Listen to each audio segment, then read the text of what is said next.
자, 제80주년 광복절 경축식 이제 잠시 뒤에 거행될 텐데요. 이재명 대통령은 대북 정책의 원칙과 한일 관계 미래지향적 협력이라는 방향성을 제시할 걸로 보입니다. 예, 관련해서 이면우 전 세종연구소 부소장과 함께 이야기 나눠보겠습니다. 안녕하십니까? 안녕하십니까? 예, 안녕하십니까? 예. 저도 그렇고 지금 뉴스 보시는 많은 분들께서 이 80주년 광복절이라는 마음에 참 뭉클한 마음이 들 것 같습니다. 부소장님께서는 어떤 생각 지금 갖고 계신지 먼저 여쭤보고 싶은데요.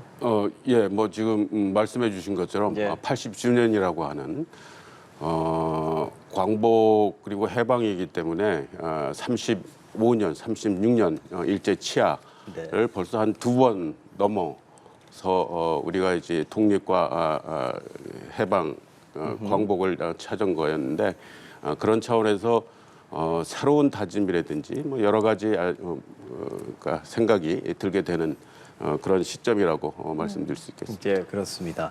자, 이제 잠시 뒤에 광복절 경축식도 진행도 될 거고, 뭐 이재명 대통령도 당연히 나와서 경축사도 함께 할 거고, 많은 행사가 진행이 될 겁니다. 행사에서 좀 주목해서 보시는 건 어떤 게 좀 있으십니까?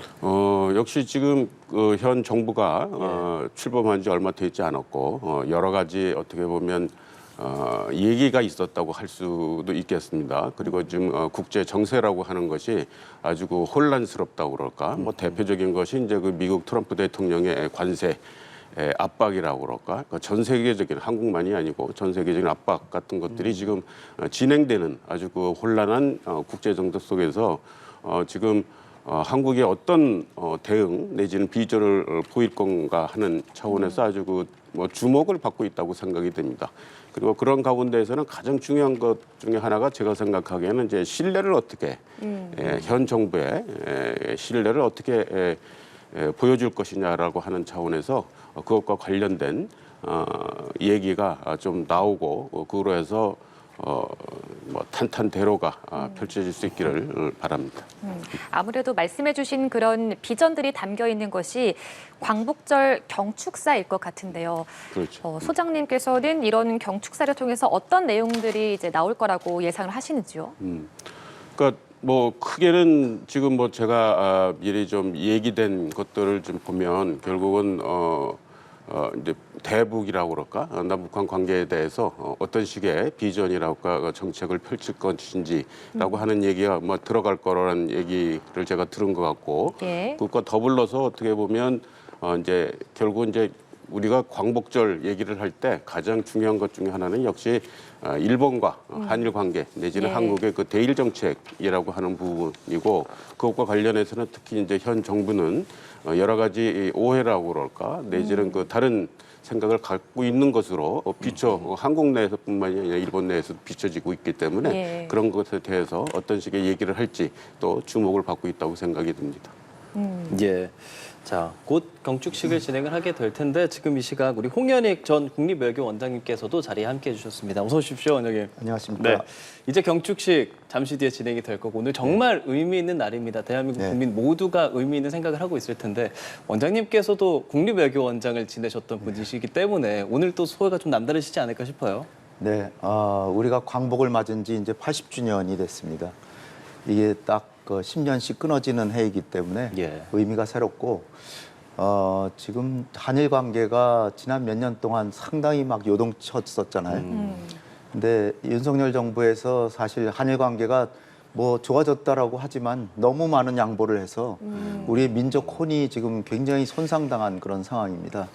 그런 상황에서 대통령께서 애초에는 후보 초기 시절에는 예. 한일 관계에 상당히 그 대일 그 비판적인 태도를 많이 견지하셨는데 그 대선이 점점 후반에 접어들면서 한일 관계가 그래도 미래지향적으로 우리 국익을 위해서 매우 중요하다는 것을 이제 다시 한번 이제 강조하고 최근에 와서는 대통령 취임 이후에도 한일 간의 그 정상 간의 관계도 순조롭고 정상적으로 진행되는 데다 요번에 그 미국을 25일 날 이제 정상회의 하기 위해서 이제 참석하시는데 일본을 거쳐서 갑니다. 이게 네. 역사적으로 우리 그 대통령이 미국보다 일본을 먼저 방문하는 건 거의 사례가 없을 거예요. 그렇죠. 그래서 일본을 먼저 방문하고 가는 것 자체가 지금 상당히 이제 일본에서는 좋은 메시지로 받아들이고 있고 또 이시바 총리가 굉장히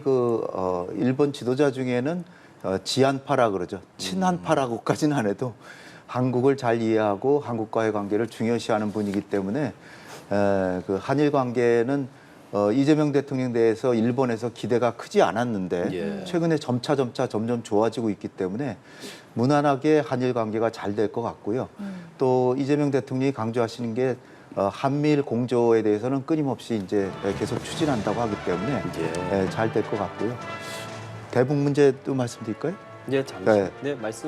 잠시 말씀 듣기 전에 지금 저희 화면 보여드리는 거 좀 설명 좀 드리자면 10시부터 이제 세종문화회관에서 경축식 행사를 진행하게 됩니다. 그래서 이재명 대통령이 세종문화회관에 들어가는 모습 저희 함께 보고 있고요. 저희가 잠시 뒤에 현장을 연결해서 또 보겠지만 오늘은 함께 찾은 빛, 대한민국을 비추다라는 주제로 80주년 광복절 경축식을 개최하게 됩니다. 저희가 잠시 뒤에 현장 화면도 연결해서 조금 더 자세한 내용도 들어보도록 하겠고요. 원장님께서 뭐 대북에 대한 네. 생각도 좀 들어볼까요? 네. 그 전에 또 중요한 것 중에 하나가 우리 국민이시고 우리 국민으로서 일제 시대 때 많은 피해를 당한 위안부 할머니들과 그 강제 노동 사역자들이 계시잖아요. 그분들에 대한 어떤 인간적 존엄성을 다시 찾아주고 정부가 제 역할을 하지 못했다는 것에 대한 깊은 어떤 평가가 있어야 될 것 같고요. 그리고 그분들의 피해를 일본이 안 한다면 우리 정부가 먼저 배상해주고 우리가 구상권을 행사한다든지 그분들의 피해를 우선적으로 우리 국민들을 우선시하는 국민 주권 정부잖아요. 그러니까 그 피해자들을 먼저 배려하는 그런 얘기도 아마 하실 가능성을 전 기대는 하는데요. 또 대북 문제에 있어서도 아주 이제 오늘 그 중요한 전환점이 될 것 같습니다. 물론 그 취임하신 이후에 대북 전단 살포를 그 자제를 요청하고 또 확성기 방송을 중단시키고 그래서 이 북한도 일부 호응하고 그러는 가운데 대북 관계도 이제 정상화를 향해서 조금씩 한 발짝 가고 있습니다. 근데 이제 지금 앞으로 거의 5년 가까이 임기가 남아 있기 때문에 대통령께서 남북 관계의 개선의 필요성 또 뭐 첫 번째로 한반도의 대결과 대립보다 평화와 화해와 협력이 훨씬 더 소중하고 우리 국익에도 도움이 된다는 그런 말씀을 하실 것 같고요. 전쟁은 뭐 피해야 되지만 피하는 것보다 할 필요가 없게 평화관계, 상호 협력 관계를 만드는 게 중요하다. 이런 말씀부터 시작해서 그간에 남북 간에 여러 합의가 있었는데 사실 합의는 많이 있었어요. 그 합의가 안 지켜져서 그렇지. 따라서 남북 관계가 거기 또 그 환경 요소로서 미국의 또 관여가 있잖아요. 그래서 우리가 남북 간에 합의하고도 못 지킨 것들에 대한 평가를 이제 하시고 향후에는 합의한 거를 지키도록 최대한 노력하겠다. 이게 사실 남북관계의 기본이거든요. 그래서 남북관계의 신뢰를 회복해서 정상관계로 만드는 거 이런 것들을 천명하실 거라고 생각합니다. 현재 이곳에서는 경축 공연이 진행되고 있습니다. 경축 공연 광야에 대해서 가창을 할 예정이고요. 저희는 스튜디오에서 두 분과 더 이야기를 나눠보도록 하겠습니다. 홍현익 전 국립외교원장과 이면우 전 세종연구소 부소장 두 분께서 현장에서 저희와 함께 경축사를 보셨습니다. 전반적으로 두 분께서 어떻게 들으셨는지 오랜 시간 함께 앉아서 들어주셨는데요. 먼저 홍현익 국립 전 외교원장께 여쭤보고 싶습니다. 전반적인 평은 좀 어떻게 해주시겠어요? 굉장히 그 차분하고 아주 또박또박 우리의 그 메시지를 북한과 주로 일본 이 두 나라에 대해서 이제 보내신 것 같습니다. 또 뭐 물론 우리의 민족 혼을 되살리고 독립투사분들 또 일제 시대 때 희생당하셨던 위안부 할머니들이나 징용 피해자들 이분들도 높이 존중하고 감사하다는 말씀과 함께 대외 메시지가 상당히 좀 많이 차지했다 이렇게 여겨지고요. 특히 북한에 대해서 자세하게 지금 남북 관계가 완전히 차단된 상황인데도 불구하고 이 인내심을 가지고 기대하고 또 성의를 보이고 신뢰 회복을 위해서 행동으로 북한의 신뢰를 회복해서 남북 관계를 정상화하고 그다음에 교류 협력을 해서 공동 성장으로 나가겠다. 특히 군사 부분에서는 과거의 남북 합의들을 다 지키고 또 9.19 군사 합의를 복원시키기 위해서 여기 중요한 게 형용사들인데요. 선제적, 단계적으로 복원한다는 말씀을 썼어요. 그러니까 선제적으로 복원한다는 거는 우리가 일부 국민들이 보시기엔 조금 양보라고 생각하는 부분도 하실 거라고 이제 예상이 되는 메시지를 주신 것 같고요. 선제적으로 한다는 게 이제 우리가 이제 일방적으로 단독으로도 한다는 거니까요. 그래서 제가 볼 때는 우리가 좀 시간은 걸리겠지만 남북 관계의 정상화 쪽으로 서서히 갈 것이다. 그러면서 아마 이제 기대하기로는 북미 간의 대화가 되면 그게 또 다른 큰 추동력이 되리라고 생각하고요. 일본에 대해서도 예상대로 과거는 직시하되 미래로 나아가는 지혜를 발휘한다는 메시지인데요. 결국은 과거사와 영토 문제에 대해서는 원칙에 입각에 대응하되 경제나 통상이나 또 문화, 외교 이런 부분에 있어서는 미래지향적으로 서로 협력해서 실용적 국익을 극대화하겠다 이런 메시지를 주신 것 같습니다. 예. 네, 그러니까 전반적으로 남북 관계의 정상화에 대한 부분을 짚어주셨는데 그렇다면 이 부소장님께서는 이번 경축사 전반적으로 어떻게 좀 평가하십니까? 예, 저 역시도 좀 전에 홍 박사님이 얘기해 주신 전반적인 내용에 동의를 합니다. 예. 제 개인적으로 근데 특히 주목되는 것이 한 두 가지 정도 있다고 생각이 되는데요. 예. 하나는 우리 홍 박사님도 그렇지만 기본적으로 이제 그 실용주의라고 그럴까 실사구시라고 하는 차원의 그 방향을 어떻게 보면 이제 강조를 해왔고 했다고 생각이 드는데 지금 이 경축사에서 가장 눈에 띄는 부분이 그런 부분이라고 생각이 됩니다. 그러니까 실용주의라고 그럴까 그거는 이제 남북한 관계뿐만이 아니고 한일 관계에 대해서도 예. 그렇게 좀 얘기를 해주고 있는 것 같고 그리고 특히 이제 예로 해서 말씀을 드리면 지금 그 가장 큰 인상 중에 하나는 서두르지 않는다는 인상입니다. 그러니까 갑자기 어떤 것을 하겠다라는 식의 큰 비전이랄까 그거를 보여주기보다는 기본적으로 차분차분히 해서 제가 아까 그 식전에 말씀드렸던 것과 같이 어떻게 보면 현 정부에 있어서 가장 중요한 것 중에 하나는 그 신뢰라고 그럴까 현 정부가 여러 가지 받고 있는 이 중에 오해면 오해고 아니면 그 다른 것에 대한 우리가 나아갈 방향이 이거라고 하는 차원에서 신뢰를 국민으로부터도 마찬가지고 해외 다른 국가들로부터도 마찬가지고 그런 신뢰를 받을 수 있는 모양새를 보여준 것이 이러한 그 차분함 속에 서두르지 않는 가운데 그리고 실용주의라고 할까 실용 외교라는 가운데 좀 보여준 것이 아닌가라는 차원에서 예. 물론 앞으로의 이제 행동이라고 그럴까 그런 것을 좀 더 움직임을 또 봐야 되긴 하겠지만 그런 인상이 좀 크게 남습니다. 예. 두 분께서 전반적으로 실용주의, 선제적 조치, 또 서두르지 않겠다 이런 부분의 키워드를 함께 말씀을 해주셨습니다. 자, 하나하나 좀 살펴보자면 대북 정책에 대해서 두 분 어느 정도는 언급을 해주셨지만 전반적인 내용들이 남북 관계를 더 잘 해나가겠다라는 부분도 느껴졌고 다만 서로의 체제는 인정하되 평화 통일로 가겠다 이런 부분들 다만 네. 지금 북한과의 관계 최근에 김여정 부부장이 낸 담화 같은 것들을 보면 상당히 적대적으로 하고 있지 않습니까? 네. 그럼에도 불구하고 우리는 조금 더 화해 제스처를 내미는 그런 모습들이 인상 깊었습니다. 김여정의 메시지를 가지고 이제 아무리 우리가 북한의 문을 두드려도 문을 열지 않을 것이다라고 생각하는 거는 조금 좀 너무 경직된 생각 같고요. 김여정 부부장의 얘기를 가만히 들어보면 예. 사실은 우리를 완전히 무시하고 아무 메시지도 안 하는 게 최악입니다. 전혀 반응이 없고 아예 그 속내는 애초에는 그랬을 거라고 이제 보는데요. 메시지를 지금 내고 있다는 것은 대화로 언젠가는 나올 수 있다는 것을 보여주는 것이다. 그렇습니까? 우리에 대한 이제 관심을 표명하기 시작한 거죠. 그런데 한마디로 단축해서 말씀드리면 지금 남한에서 하는 조치들은 너무 기본적인 내용들이고 실질적으로 남북 관계가 다시 재개되려면 자기들이 요구하는 행동을 해줘라 뭐 이런 거예요. 그러니까 예를 들면은 근데 그 조건들이 굉장히 좀 까다로운 조건들이죠. 한미연합 훈련을 왜 하냐? 우리에게 침략하려는 훈련하는 거 아니야? 뭐 이런 식인데 그래서 우리 정부가 아까 말씀드렸던 선제적 조치의 하나라고도 볼 수 있는 한미연합 훈련의 일부 훈련을 한 달 연기를 했습니다. 예. 그런 조치까지도 하고 확성기 방송이나 대북 전단 살포 이런 건 다 중단하고 하는 것도 예.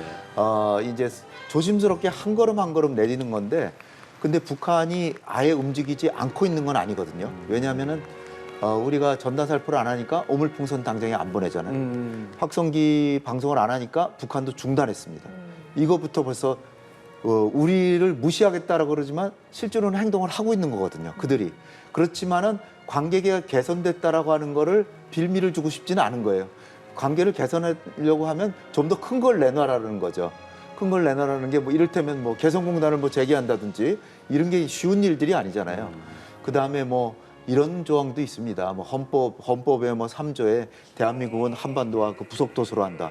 그럼 북한이 한국 땅이라는 얘기냐? 뭐 이런 것까지도 고쳐야 된다. 국가안보법, 국가보안법 뭐 이런 것까지도 그들의 요구 사항에 이제 들어 있는 거죠. 그러나 이제 그들이 요구한다고 우리가 다 들어줄 수는 없는 것이고 우리가 우리의 국익에도 맞는 부분을 하나하나 따져서 단계적으로 한 걸음 한 걸음 조금씩 나아가다 보면 북한도 조금씩 열릴 거라고 좀 보고요. 그래요. 그러면서 국제적인 여건을 형성해야 되는 게 북미 대화 여건을 도와주고 북미 대화가 될 수 있는 걸 도와주고 러시아가 북한하고 동맹이 됐지만 러시아와 한국과의 관계에서도 국익을 최대한 챙기고 우리 기업들의 이익도 보존하면서 그리고 러시아가 북한으로 하여금 남한하고 대화해보는 게 좋지 않느냐라고까지 할 수 있도록 우리의 외교의 지평을 넓혀서 한 걸음 한 걸음 대북 정책도 그렇지만 대외 전략도 하나하나 해나가고 중국도 북한에 대해서 남북 대화나 그 협상을 해보는 게 좋지 않겠냐라고 하는 쪽으로 우리가 유도해 나가면 북한으로서도 자기네가 서서히 고립돼 가는 걸 느낄 수밖에 없을 것이고 그렇게 되면 우리와의 대화에 나오지 않을까 이렇게 생각이 됩니다. 물론 가장 큰 변수는 트럼프 대통령이 북한하고 대화를 전격적으로 시작하면 그거는 큰 변수가 되겠죠. 예, 지금 말씀해 주신 것과 포함해서 이재명 대통령도 방금 보신 이 경축사에서 남북이 서로 체제를 인정하되 평화적인 통일을 지향할 것이고 남북 간의 합의를 관통해서 기존 합의를 존중하겠다. 그러니까 북측의 체제를 존중하고 적대 행위를 할 뜻이 없다라는 입장을 다시 한번 밝혔거든요. 지금 아직까지는 북측에서는 조금 더 좀 적대적인 모습을 보이고 있지만 이런 기조를 계속해서 지속해 나간다면 어떤 태도가 또 변할 가능성이 있다고 보시는지요? 그러니까 그거는 이제 북한을 어떻게 보느냐에 따라 다르긴 하겠지만 예. 기본적으로 그 반복론적으로 생각을 하면 저는 그렇게 되기를 바라는 측면이 더 강하죠. 그러니까 이제 북한이 여태까지 한국에 대해서 그 남한에 대해서 적대적으로 행위를 해왔고 도발을 해왔다라고 하는 입장이 된다고 하면 과연 그 말을 이제 믿을 수 있겠느냐라고 하는 생각이 들 수는 있겠는데 그럼에도 불구하고 현 정부는 지난 정부와 달리 북한이 그나마 그래도 좀 더 신뢰를 한다고 그럴까? 신뢰를 줄 수 있는 정부이기 때문에 그런 차원에서 우리 홍 박사님 얘기한 것처럼 일단은 말을 걸었다는 것 자체가 어떻게 보면 뭔가 그래도 하고 싶다는 것으로 받아들일 수 있고 예. 그런 차원에서 저쪽도 어떻게 보면 시험을 하고 있으니까 우리 정부도 그 시험에 맞서서 우리가 보여줄 수 있는 신뢰, 저쪽이 믿을 수 있는 부분에 대해서 응답을 해서 한다고 하면 그리고 그게 금방 어떤 그 효과를 가져오기는 어렵겠지만 점진적인 차원에서는 뭐 효과를 가져올 수 있을 거라고 생각이 들고 그렇게 되기를 기대를 합니다. 네, 원장님께 이렇게도 여쭤보고 싶은 것이 지금 저희가 뭐 경축사 내용들을 함께 듣고 해석을 하고 있지만 다만 이 안보, 대북에 대해서는 생각이 좀 다른 사람들도 없다라고 말할 수는 없습니다. 그렇죠. 그런 측면에서 봤을 때 북한이 지금 우리한테 적대적으로 하는데 우리 너무 화해 제스처만 내미는 거 아니야라는 생각도 하지 않을 수 없을 것 같은데 그런 부분에 대해서는 좀 어떤 생각하시는지요? 일단 제가 하나 중요한 건데 말씀 안 드린 게 뭐냐면 예. 북한이 일종의 하나의 선물을 받았다고 생각하는 게 북한 입장에서. 북한은 가장 바라는 게 자기네 체제 인정입니다. 근데 체제를 인정한다는 말씀을 했고 예. 존중하겠다는 얘기까지도 했어요. 그리고 과거의 기존 합의를 준수하겠다. 이게 북한은 가장 듣고 싶어하는 메시지 중에 하나일 겁니다. 거기다가 이제 한 걸음 더 가나서 이제 공동으로 협력해가지고 이제 공동 성장을 하자까지 얘기했는데 그거는 이제 그 다음 단계의 문제고 일단은 북한은 자기의 존재를 인정받고 싶어해요. 왜냐하면 남북 간에 1970년만 하더라도 남북 간의 경제 수준이 비슷했습니다. 근데 지금은 우리의 1인당 국민 소득이 북한의 36배예요. 그러니까 30배 정도 됩니다. 36배까지는 아니고 30배 정도 됩니다. 그러니까 우리 남한의 국민 한 사람 한 사람이 북한 주민 30명의 생산을 하고 있는 거예요. 그러니까 북한은 완전히 체제 경쟁에서 패배한 상태입니다. 그런 상황에서 북한이 두국가론을 들고 나오고 이렇게 하는 근본적인 이유가 교류 협력을 하다가 자신 무너지겠다라는 생각을 하는 거예요. 그런데 우리는 평화를 지키고 교류 협력을 해서 우리에게도 분단이 덜 고통스럽게 하고 분단이 마치 통일이 된 것처럼 경제 협력을 해서 그 분단 비용을 최소화하자는 정책이거든요. 그런 거에 대해서 북한은 자기들도 이익이라고 생각되지만 자칫하다가 붕괴되겠다. 그것이 걱정되는 거예요. 그런 상황이니까 만약에 우리 정부가 지금 새로운 정부가 들어서서 북한한테 너무 화해 메시지를 보낸다라고 생각하시는 분들한테 간곡히 드리는 말씀은 남북 간의 체제 경쟁은 이미 끝났다. 우리가 30배를 경제적으로 30% 앞장선 게 아니라 30배를 앞장서고 있기 때문에 이미 경쟁이 끝났고 두 번째는 그에 따라서 군사력도 재래식 군사력은 우리가 세계 5등이고요. 북한은 세계 35위입니다. 단지 우리가 가장 염두에 둬야 할 건 북한이 핵을 가지고 있고 그다음에 게릴라 전술을 하기 위해서 특공대 같은 거 많이 하고 미사일을 갖고 있기 때문에 이 문제를 해결하는 데 집중해야 되는데 지난 윤석열 정부는 북핵 문제 해결은 전혀 신경을 쓰지 않았습니다. 근데 오늘 제가 주목한 것 중에 하나가 이재명 대통령은 또다시 지금 북핵 문제 해결은 더 어려워졌지만 그럼에도 불구하고 평화로운 한반도는 핵 없는 한반도란 메시지를 하면서 남북 대화와 북미 대화를 동시 병행하고 북핵 문제 해결에 나서겠다. 근데 그 국제 협력이 상당히 중요하기 때문에 국제 협력을 하면서 한반도 비핵화를 추구하겠다 이렇게 하는 겁니다. 그러니까 우리 정부가 북한에 대해서 안보에 대해서 너무 주의를 기울이지 않고 이렇게 화해 협력으로 한다라고 생각하신다면 저는 우리 정부가 기본적으로 하는 거는 국가 안보와 삼축 체계 이런 한미 동맹 이런 거는 묵묵히 굳건히 해나가면서 그러면서 화해 협력을 하는 것이지 이거를 무시하고 하는 거는 굉장히 위험하죠. 근데 그런 것이 전혀 아니라는 걸 제가 다시 한번 강조드립니다. 현재 지금 이 시각 제80주년 경복절 경축식이 계속 진행이 되고 있습니다. 저희가 화면을 통해서 보여드리고 있죠. 오전 10시부터 서울 세종문화회관에서 진행이 되고 있고요. 지금 이 시간에는 경축 공연이 진행되고 있습니다. 가수 정동아 씨께서 정동아 씨 부활 출신이죠. 가창을 해주고 계시고요. 그곳에 올라라는 노래를 부르고 있습니다. 경축 공연 함께 보고 계신다는 거 말씀드리고 스튜디오에서는 두 분과 계속해서 이야기를 나눠보도록 하겠습니다.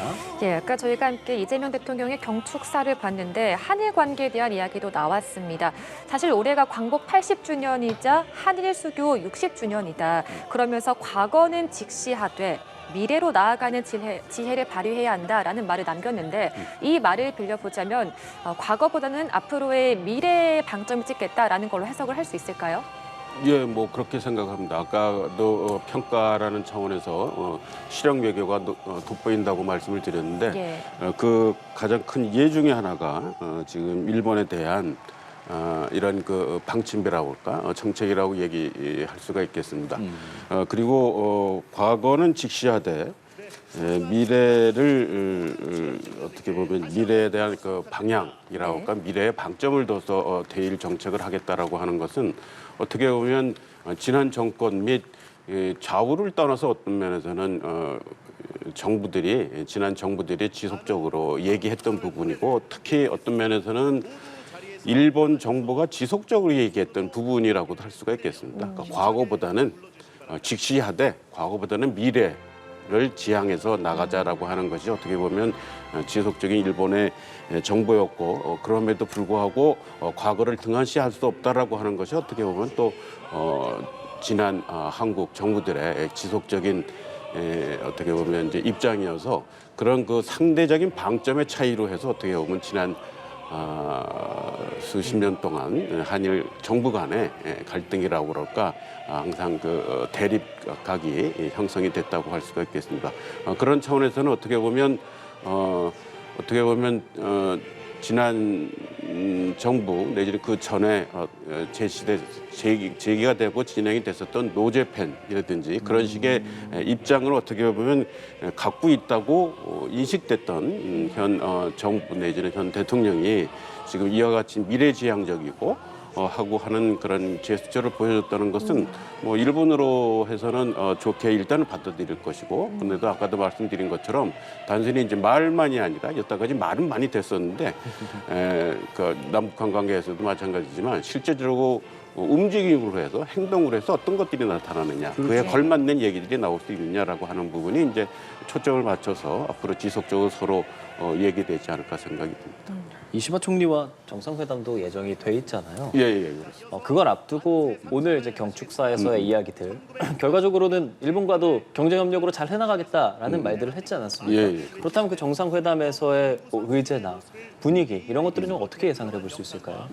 저는 뭐 지금과 같은 이런 말의 내용이라고 한다고 그러면 큰 문제 없이 어떻게 보면 현안이 되고 있는 것들 물론 그 현안 중에는 이제 과거사와 관련된 부분은 조금 지양을 한다고 그럴까 아주 살짝 스치는 정도의 얘기이고 그보다는 지금 여기에 나와 있는 그 AI 시대를 맞이해서 한일 간에 어떻게 협력을 할 것인지라든지 뭐 이런 차원의 얘기가 좀 더 중점적으로 되지 않겠나 생각이 듭니다. 뭐 기후 변화에 대한 뭐 대응도 마찬가지이긴 하지만 하여튼 그런 것과 더불어서 그리고 지금 현 정부가 일본 정부한테 그 좋은 메시지를 주는 것 중에 하나가 아까 언뜻 얘기가 나왔었던 것 같은데 지금 미국 가기 전에 일본을 들리고 있습니다. 맞죠. 지금 이제 이 부분은 예전에 아베 총리라든지 그 일본 총리들이 미국을 가기 전에 한국을 들린 적이라든지 내지는 그 동남아 쪽을 들린 적이 있습니다. 그러니까 이 동남아 내지는 한국과 관련된 차원에서 일본이 이렇게 하고 있고 일본이 담당해 나가겠다는 것을 어떤 면에서 이제 보여준 측면으로 해서 미국 가기 전에 미국과의 협상에서 이제 그런 것들을 보여줌으로 해서 일본의 어떻게 보면 의상이라고 그럴까 역할이라고 그럴까 하는 것들을 조금 높이려고 했었던 그런 측면이 있는데 그런 것과 거의 맞먹는 버금가는 식의 모양새를 지금 보여주는 것이고 저는 아주 긍정적으로 볼 수 있다고 생각이 듭니다. 예. 그런 차원에서 아까도 말씀드렸던 다시 한번 말씀드리는 한국 정부의 현 정부의 신뢰도를 높일 수 있는 한 가지 또 방안이 되지 않을까라고도 생각이 듭니다. 다만 소장님께서 워낙 이제 일본 전문가시기 때문에 이것도 여쭤보고 싶은데 오늘 오전에 지금 정말 조금 전에 나온 말에 따르면 이시바 총리가 야스쿠니 심사 곡물료를 복납했다라는 소식도 들려왔습니다. 물론 처음은 아닙니다. 뭐 지난 봄 제사 때라든지 전해도 그런 격이 있었고 일본 안에서의 일본 안에서 야스쿠니 신사를 뭐 참배하는 움직임도 있고 한데 직접 참배는 아니지만 곡물료를 복납하는 것 한일 정상회담을 앞둔 상황에서 이런 것에 대해서는 어떻게 좀 평가를 하고 싶으신지요? 그건 뭐 역시 아까 우리 홍 박사님도 어떻게 얘기했지만 이시바 총리는 그중 어떻게 보면 지한파라고 그럴까 친한파라고 여겨질 수 있는 특히 이제 그 일본 자민당 정권 내에서는 그런 분위기 때문에 그럼에도 불구하고 다들 지금 한국 내에도 잘 알려져 있는 것처럼 두 번의 선거에서 패배한 것 때문에 입지가 아주 위험하다고 그럴까 하는 차원에 있고 바로 그런 차원에서 적어도 지금 수상으로서 내지는 총리로서 직접 가지는 못하지만 곡물료만이라도 내는 것으로 해서 어떻게 보면 일본은 이 패전이를 또 넘어가려고 하는 그런 제스처로 일단은 볼 수 있다고도 생각이 듭니다. 예, 지금 언급해 주신 것처럼 바로 다음 주입니다. 20여시기로 일본 총리와의 정상회담이 예정돼 있는 가운데 오늘 경축사에서 이런 한일 관계에 대한 메시지를 내놨거든요. 좀 어떻게 들으셨는지 말씀 부탁드립니다. 네, 저 예상대로고요. 최근에 이재명 대통령의 외교 기조는 완전히 국익증진의 실용 외교이기 때문에 예.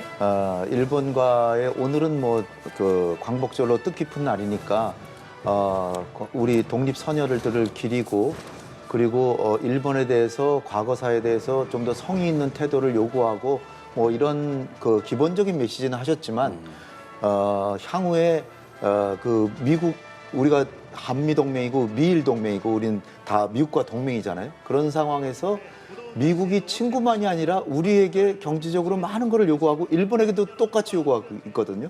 그런 면에서 보면 한일 간에 대미에게에서 협력할 부분도 생긴 거예요. 그런 차원에서 우리가 일본을 먼저 방문하고 미국을 가신다는 거는 이 몇 가지 메시지가 있는데 첫 번째로는 미국이 간절히 바라는 게 한일 간에 화해롭게 지내는 겁니다.